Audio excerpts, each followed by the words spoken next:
So, what does it mean to be a cyclical being? Is that a new term for you? It is for many of us. So, what does it actually mean to be a cyclical being? It means that you don't feel the same every day. It means your energy level and the skills and tasks that your brain is wired for and that your body is wired for change, usually on a day to day basis. Sometimes you'll feel tired. Other times you'll feel clear headed and full of energy. Welcome to this episode of the Reproductive Rebel podcast. In this week's episode, we take a deeper dive into what it means to be a cyclical being and how that can actually be a superpower if you know how to harness it. Hi, my name is Adrienne Irizarry. I am an Eastern medicine practitioner on a mission to help women live their healthiest and best lives. In the Reproductive Rebel podcast, I offer period solutions for a symptom-free life. Hi, my name is Adrienne Irizarry. I am an Eastern medicine practitioner on a mission to help women live their healthiest and best lives. In the Reproductive Rebel podcast, I offer period solutions for a symptom-free life. Statements made in this program are for educational purposes only and not intended as a substitution for medical consultation or advice. We do not claim to diagnose, treat, or cure any diseases. This podcast is inclusive and welcomes all gender identities. The focus of the program is on biological function, and we will use the term women throughout, but it is referencing physiological and social challenges for biology, not identity. Come as you are. I am happy you're here and welcome all performances of identity. I hope you find something helpful in this show.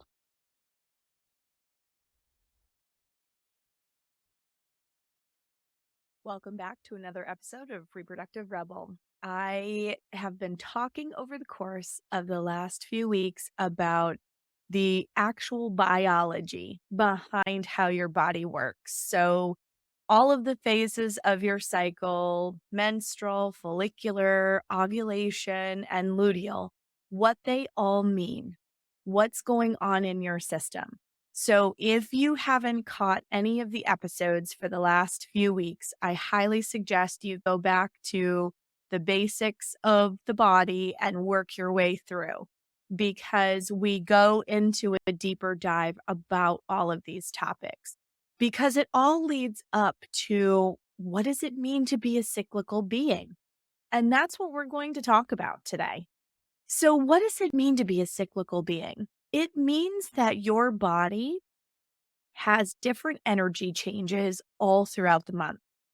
So just like outside of our window, we have 4 seasons in nature.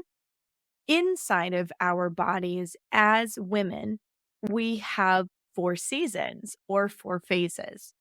So in our menstrual phase, it's like the season of winter. So in the wintertime, we naturally want to pull inward more. We want to be quiet. We feel a little more introverted. We don't feel as social. We want to sleep more, right? All of these kinds of things, if you think about how you feel during menstruation, you feel a little less open to being touched generally. You want to sleep more. You feel more tired. The pace at which you go through life slows down. That is a normal expression of your menstrual phase. So then we move into the spring, right? Think about the spring. You have the bursting forth of leaves and, crocuses pushing up through the ground, and, everything starts to flower and bud.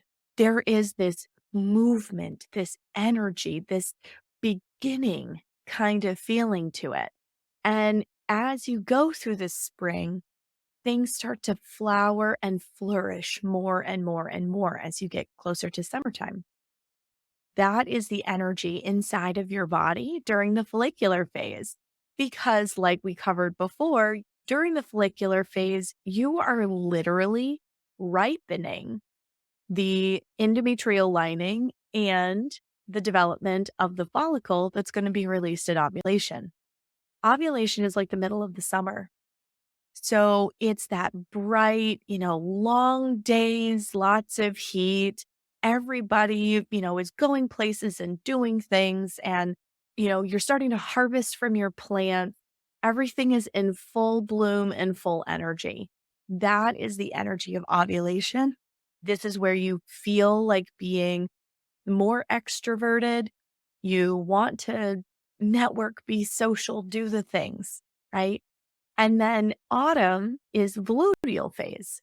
So, we start to slow down, pull inward. The last of the fruiting of our plants comes to a close throughout the fall.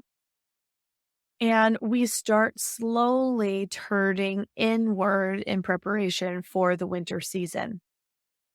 So, just like the way that you feel moving through the four seasons outside our window is the same way that we should be moving through the four seasons inside of our bodies. Each of our cycle phases gives us gifts. So, your brain is more wired for being social, networking, extroverted types of tasks right around ovulation. Your body is more wired for planning types of tasks during the luteal phase. So each of these phases gives us gifts, which is really important to keep in mind because we focused on our period. And if our period is crap, or if our period was not too rough on us that month, and then we go about the rest of our month as if we are a dude, right? Where our hormones, men experience their hormones in a 24-hour cadence. We experience ours in 28 to 30 days. So, our work flow, our work pattern, our energy for work, the types of tasks that our brains are wired for, all of these things, they change throughout the course of the month. We're not more static. Like, I'm not saying men are static, but what I am saying is that they don't have the elongated dynamic experience with their hormone cadence the way that women do. So it isn't just menstruation and then you go back to normal, right? What is normal?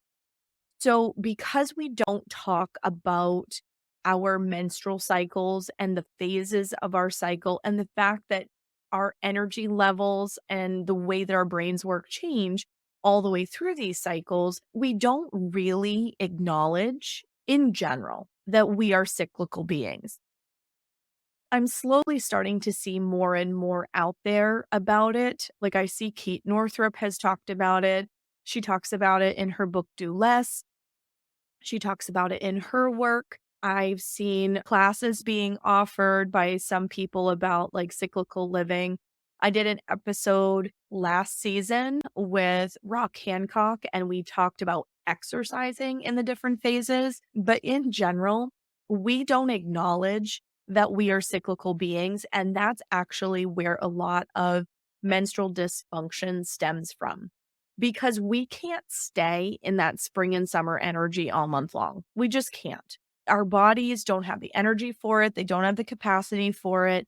We're literally not wired for it. So when we work against these phases, it's kind of like trying to swim upstream against the current, right? You swim upstream and you get tired because you're paddling and moving your arms and you feel like you're not going anywhere. Or if, you've ever been in a kayak and you're trying to kayak against the current because you're trying to get back to your destination, like you get really tired because you're trying to paddle in the opposite direction of where everything is flowing.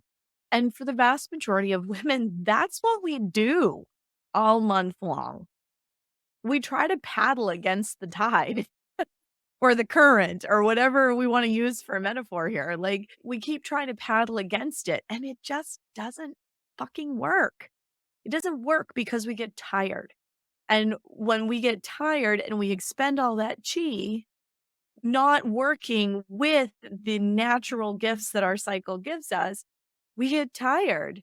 And as we get tired and we don't refill that cup, because again, We really don't do a very good job at refilling our cup in general as a culture, right? So we become more and more depleted. And as we become more depleted, we start having more symptoms show up. And then usually by the time people walk through the door of my practice, they're like, I have been suffering for fill in the blank number of years, and this is horrific. And they're now telling me I need a hysterectomy because my period bleeds all the time. And like, no, no, no, no.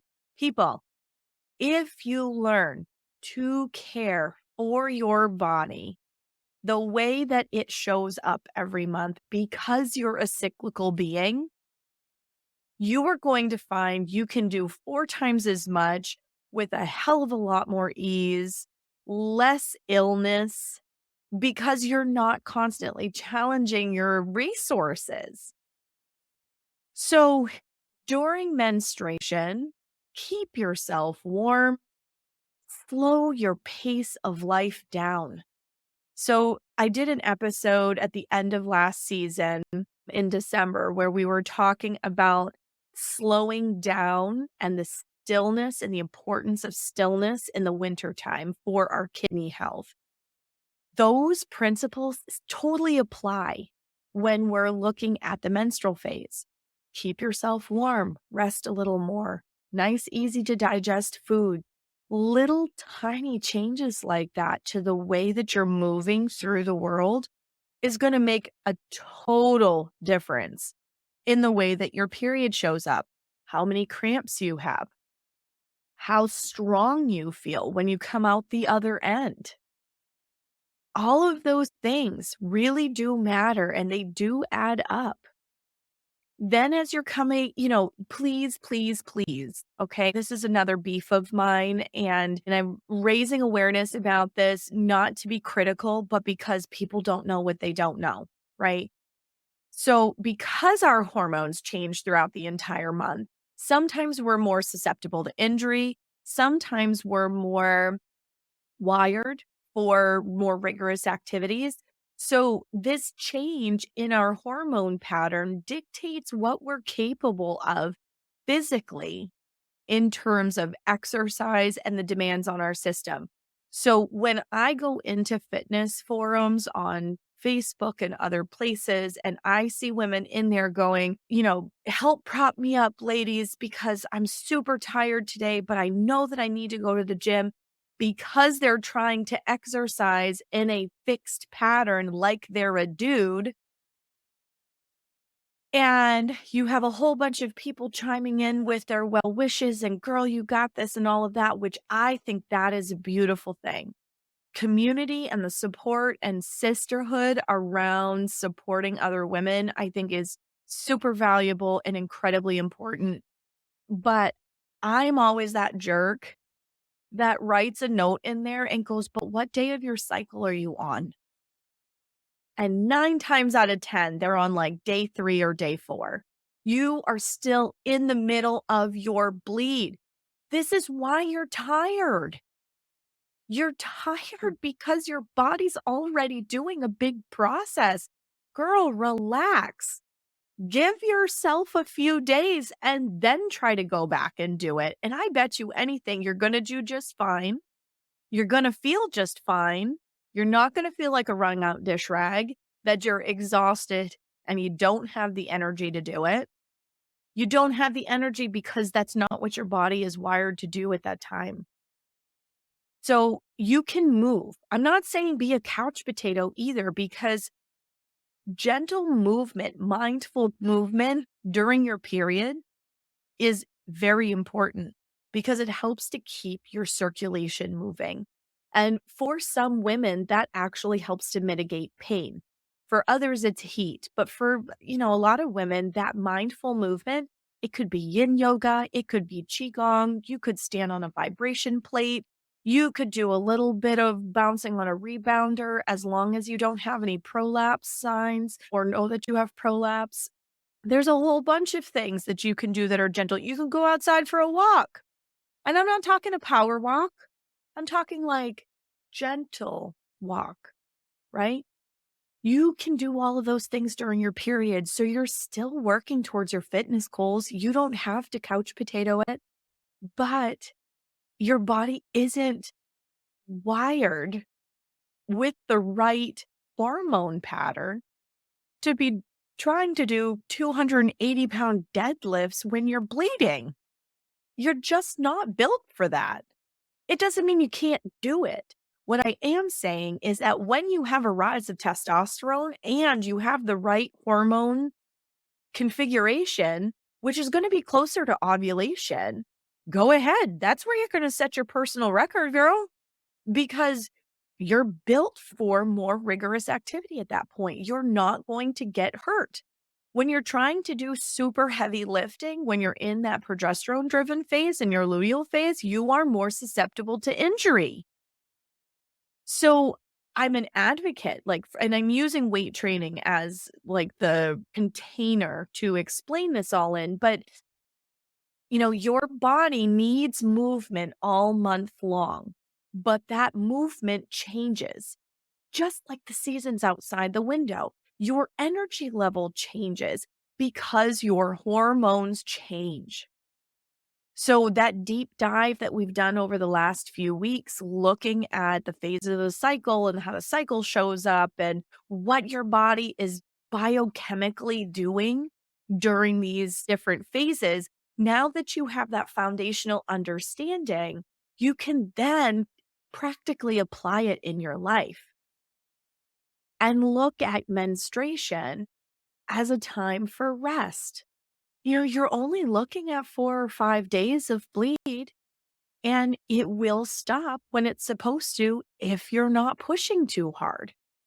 You're rebuilding your blood that you've lost and providing the tools for your body to work towards ovulation in the remainder of your follicular phase.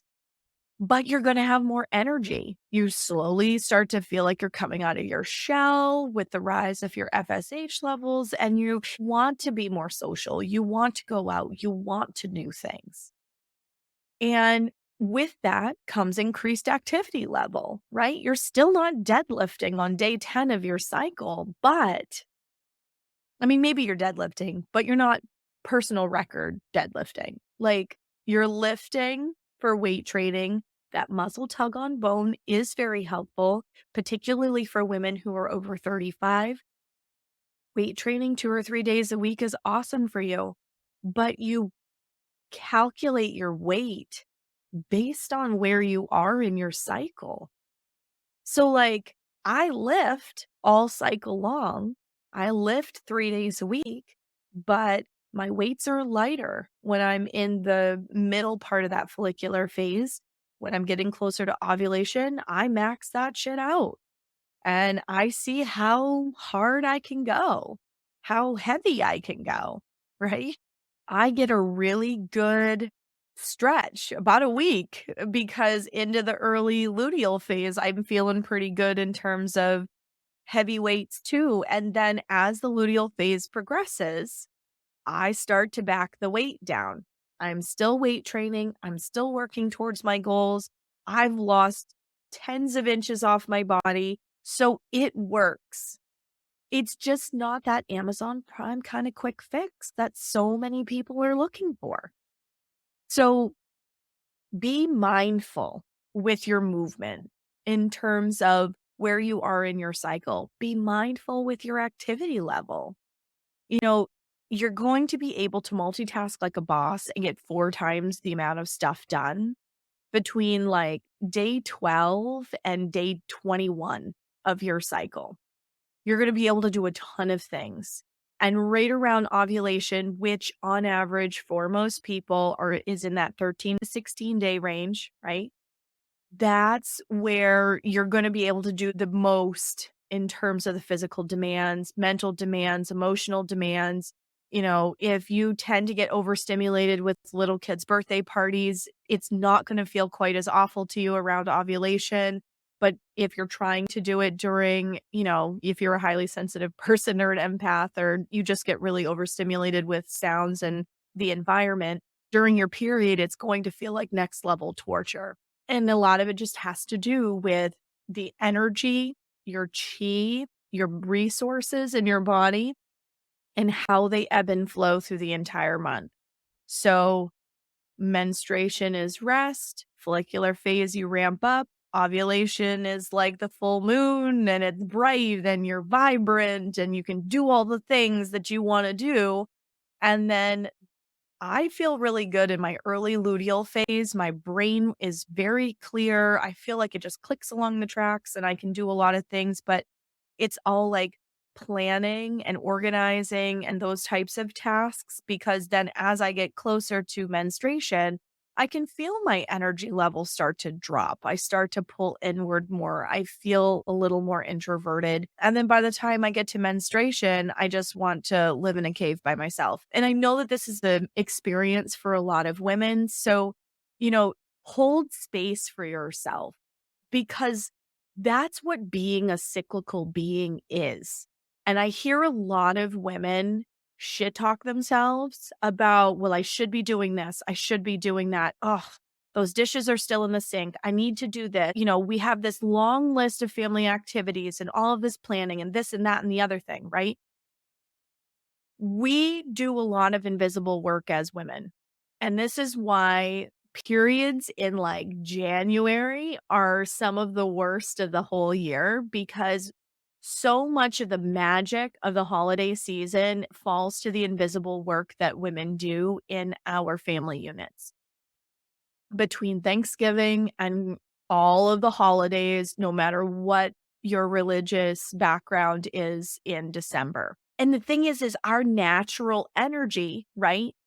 You're talking about winter, the energy of menstruation. You've got all of this busy shit that is stuffed into a season that people just want to rest. They don't want to be running around and planning and cooking and all these things, right? And I know that brings joy to some people, but you're also fighting your body's natural desire to the days are getting shorter. We want to sleep more, right? So I see a lot of people who have period problems in January. And it's because of this demand on the system from November and December. So if we start to work with our cycle and don't browbeat ourselves with that little internal critic that tends to talk a lot of crap, telling us, oh, well, you should be doing this. You're being lazy. Get off your butt. You need to clean this thing or do this thing or run these kids to this place or whatever it is. We often hold a lot of shame over stillness and slowing down and creating space and slowing our pace. But let's start to normalize that. Because if we talk about it like that in certain concrete terms in our microcosms, so in our family units, our immediate family, extended family, right? So our sphere of influence. If we start talking about it in that way, in our sphere of influence, it will have a ripple effect. My kids know that they need to bring their laundry down to the laundry room. If there is a stitch of clothing that needs to be washed before my period, they know mom's moon time is coming.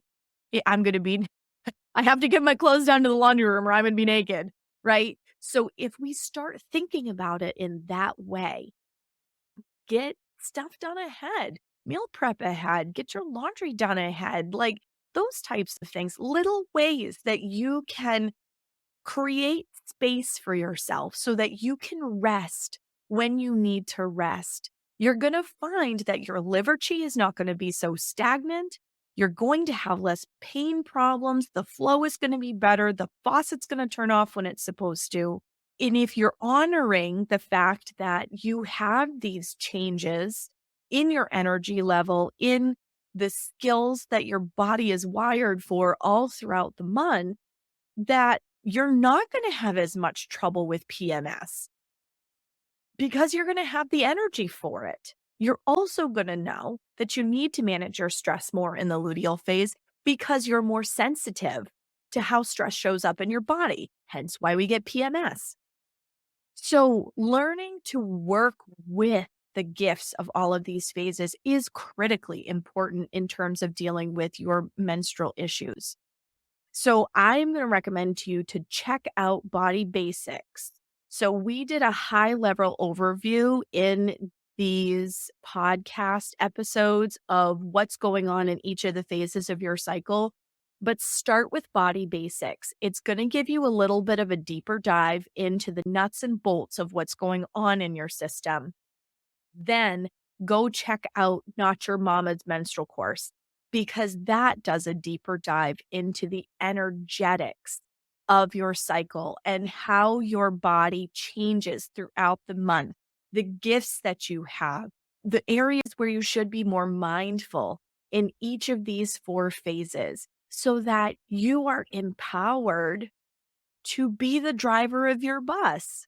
And then you can make some of these subtle lifestyle changes. And I promise you, starting to work with the gifts that our cycle gives us totally changes how we feel, our energy level, our resilience for stress, the way our immune system functions, and more. So check out Body Basics, then go check out Not Your Mama's Menstrual Course, and join us in the free Facebook group. Let us know about how those courses are changing things for you. What did your period do? I want to hear all of that stuff because I'm really excited that how these little lifestyle tools can be total game changers in your experience. Thank you for joining me for another episode of Reproductive Rebel. Reproductive Rebel is recorded by certified peri-steam hydrotherapist, herbalist, sound healer, and Chinese nutritional therapist Adrienne Irizarry of Moon Essence LLC. If you are interested in setting up an appointment with Adrienne for one-on-one support, ordering from our store, or checking out our course offerings, visit our website at moonessence.life. Be sure to subscribe to our newsletter to get insider information on upcoming events and offerings. Join the conversation. Like us and follow Moon Essence Me on Instagram, Facebook, Twitter, or LinkedIn. Your voices make this program possible. Thank you all for your continued support.